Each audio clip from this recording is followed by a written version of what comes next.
mo ng Panginoon at pagkaanyaya na nawa makita natin na si Jesus ang pamantayan natin sa pagkilos natin sa daigdig na ito bilang mga anak ng Diyos, bilang mga kapatid ng ating Panginoon na Jesucristo. Bagaman tayo nalulungkot sa pag-aaway natin sa huling hantungan ng Jason, nawa ay magkaroon ng kahalagahan ng mga salitang ipinahayag sa atin ng buong may kapal, lalo sa araw na ito, sa ating pag-isa, sa pagdilibig kay Jason.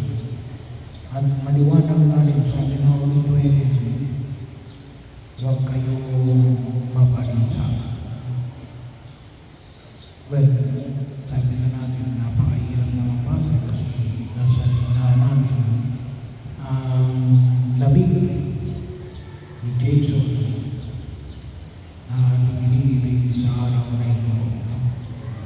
Pero huwag natin kalimutan sa lahat natin na yung pananampalataya ni Jesus na ipinagkaloob sa bawat isa sa atin mula nang tayo pininagan ay nawa ay magpatatag sa atin.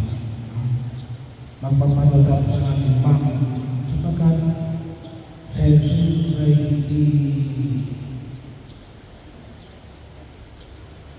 tumigil sa pagpapaalala sa atin.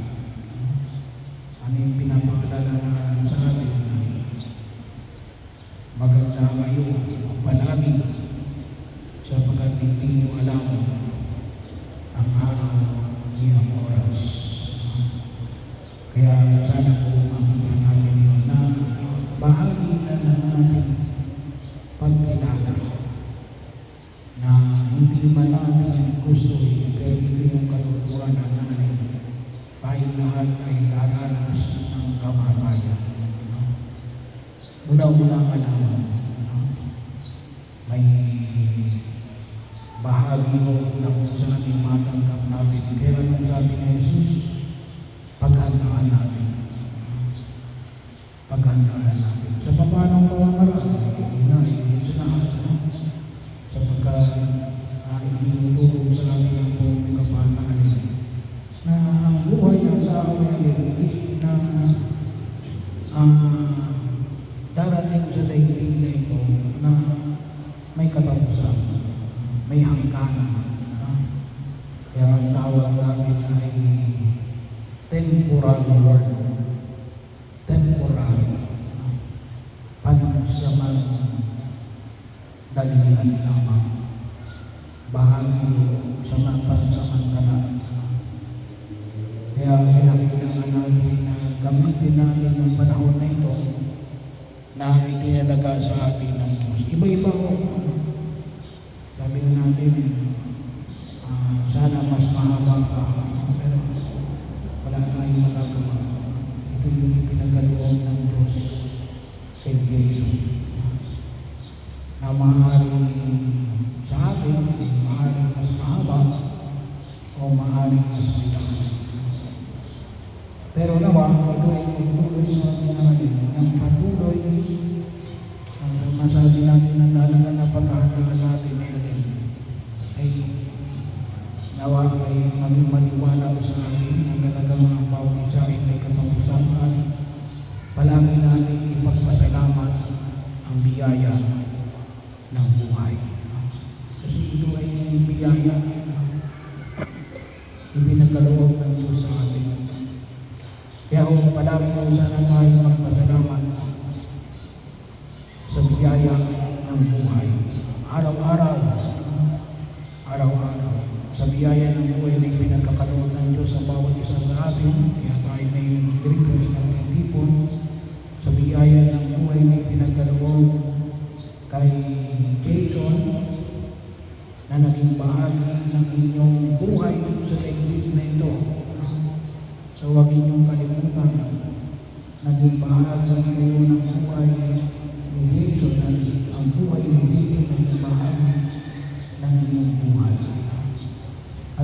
ay panulong ninyo rin ipagpasalamat.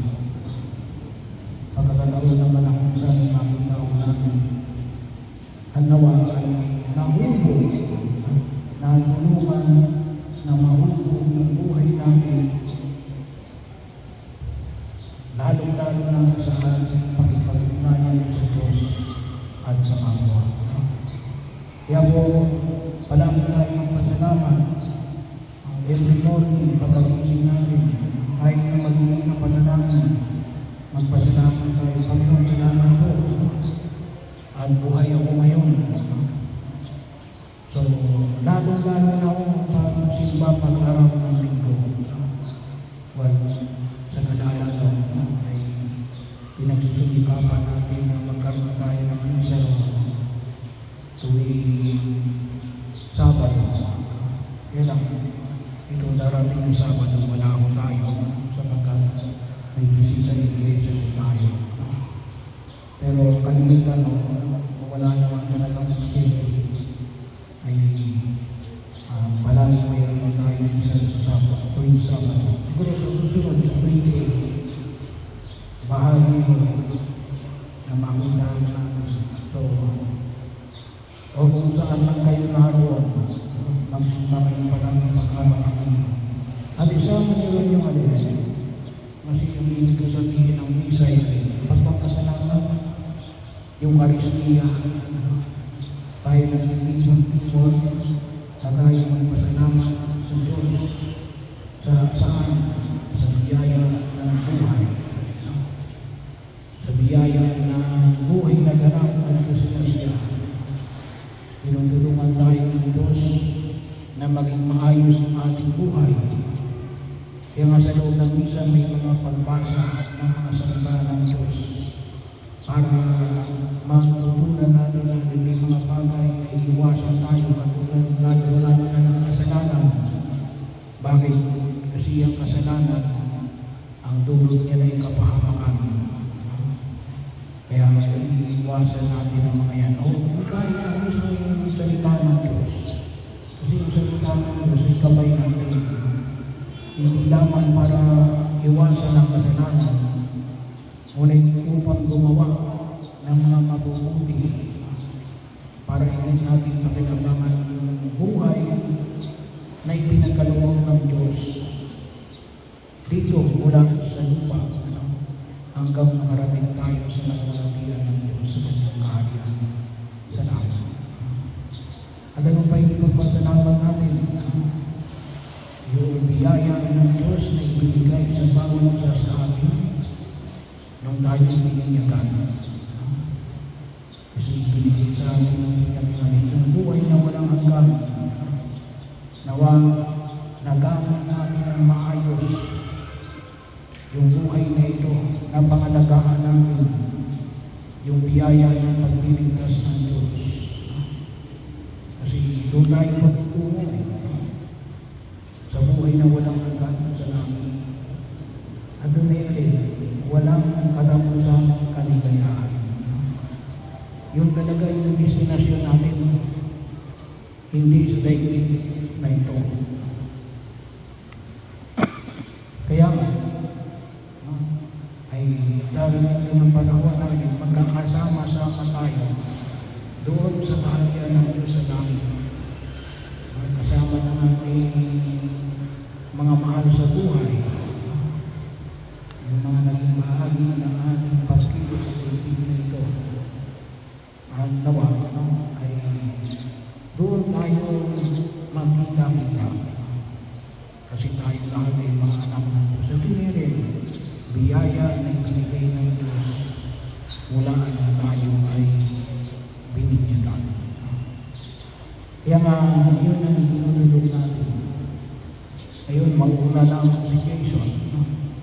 Pero nawa, kapag panahon na natin, sana ay matatuan natin si Jason doon sa kaharian ng Diyos.